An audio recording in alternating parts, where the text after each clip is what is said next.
Hey guys, it is Danny and Charlotte from the Lassercast, and it is halfway to Halloween. We are celebrating with Shudder this month. They're putting on a ton of classic movies. Pete and I just got done reviewing the vampire western Near Dark from 1987, and Charlotte and I just got done watching Candyman. Yes, the original 1992 Candyman, and we just have some quick thoughts. This is one of my all-time favorites, and it's the first time Charlotte got to watch it. So what did you think of this? Wow.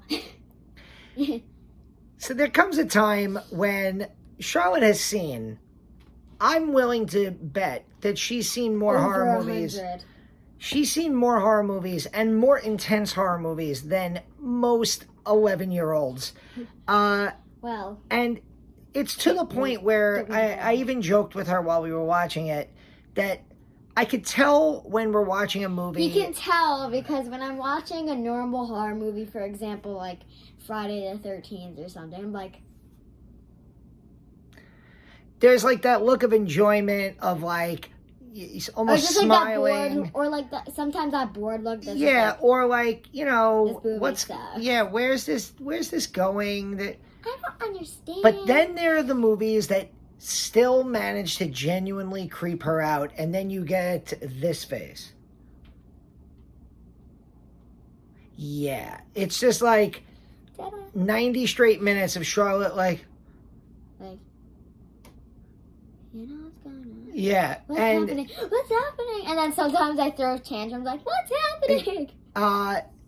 She did have to stop and use the bathroom in the middle of the movie, and towards the end. But you didn't want to. You didn't want to. I kept the door open. Yeah, you kept the door open. I brought my phone. Yeah, and we absolutely did not say Candyman in the mirror 5 times. I even joked with her. This movie came out when I was 10 years old. Okay. I'm going to be 40 years old in less than a month, in a few weeks, and I have never said Candyman 5 times in a mirror. I just can't bring myself to do it. Like, I'm that big of a horror fan. Call me nerdy, call me, a loser. Not gonna do it. Loser, I don't care. Not gonna do it. No, never.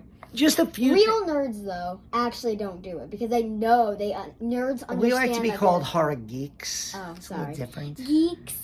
Horror geeks know not to do it because if they are geeks, they believe in the legends. Yeah. So they know not to do it. 100%.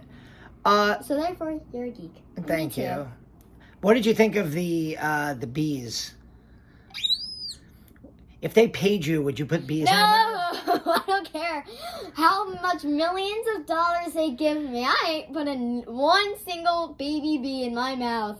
So, the very first horror convention I ever went to, Monster Mania, I think it was 2. 2? Yeah, way back. Isn't it like 50? They're coming up on the 50th this summer. Tony Todd was a guest, and I remember him telling this story back then.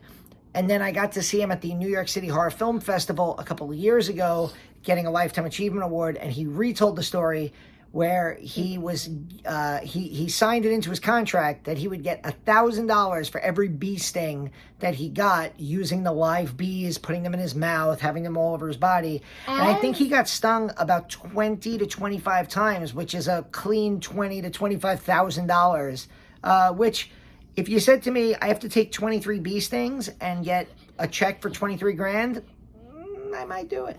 I'm not doing it. Not doing it. I don't care. I'll stay in this nice, comfy house that... What did you think of the music? It was good. I liked the music. It kind of made it more scary. Yeah.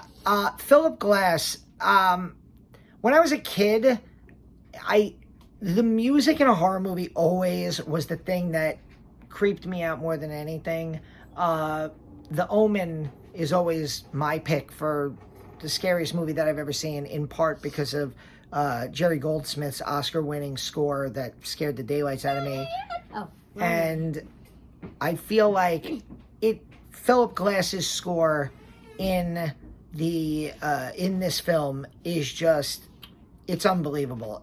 From the very beginning, like the opening credits, that score just hooks you in, and it's so subtle and so creepy. What I I have just to say, yeah. honestly, if I saw, honestly, I think Helen was more scary than Candyman in this movie. What, towards the end? Do you mean when her hair? No, just in general. I just didn't like Helen. Helen was good, but like towards the middle and the end, I was just like, yeah, I don't care about her. Oh, I liked. I cared more about Jack and the baby. Oh, and Maria. Jake, you mean? Yeah. Jake, wow. Yeah. No, I know. So it's Jack. funny you brought that up because I don't want to really spoil it for you, Me but or them? the new movie, the new Candyman movie. So, by the way, this movie that we just watched has 2 sequels. 2 sequels. They're not great. I was gonna ask that, but I totally forgot to. But what is really good is the Candyman movie that came out last year, which was directed by Nia DaCosta and written by her and Jordan Peele, the guy who did Get Out. He wrote the movie. They're drag racing outside. Candyman's coming. Anyway. But that movie is like a direct sequel to this. And it's really good. And I think now that you've seen this, you'll really like the new one. These directors just love these type of movies. Yeah, I know that this movie's been talked about a lot. With the horror noir documentary on Shudder does a phenomenal job talking about how this movie is sort of problematic in the sense that Candyman is Do we even have like a Candyman killing African Americans as an African American like ghost monster. Oh my god, we have like nothing Candyman But if in this house. I'm watching it, and I really think this movie holds up. Tony Todd is so good. Oh, His voice it's such an unmistakable voice. Like it's one of those. It's like there are those bands where you hear the lead singer and you just know, oh, it's that band.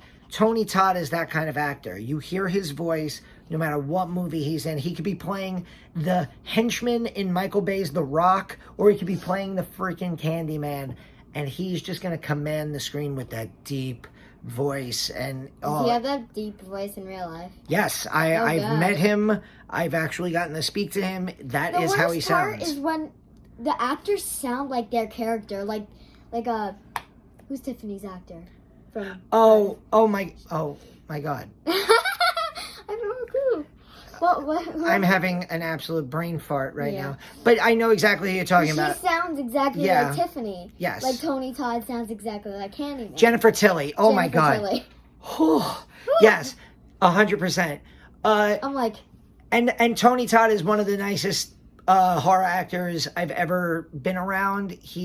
When I've heard him do interviews, and he made a speech. He was receiving a Lifetime Achievement Award at a film festival I was at, and he was such a genuinely great speaker, and everything he had to say was fantastic.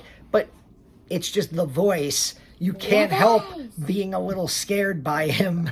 He's also insanely tall. I was about to say. Like, so, like, you're standing up, and, like, you're standing next to him, and you're like, hi, Hello. Candyman. Hello. But, yeah. Jigsaw?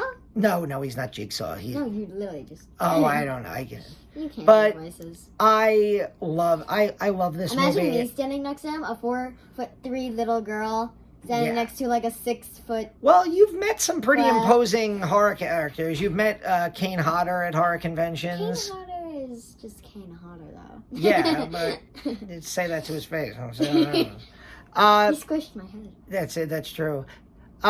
Shudder has so many great things coming up this month for Halfway to Halloween. The Evil Dead Parts 1 and 2 are on the channel now. Charlotte and I did a review of Halloween 3.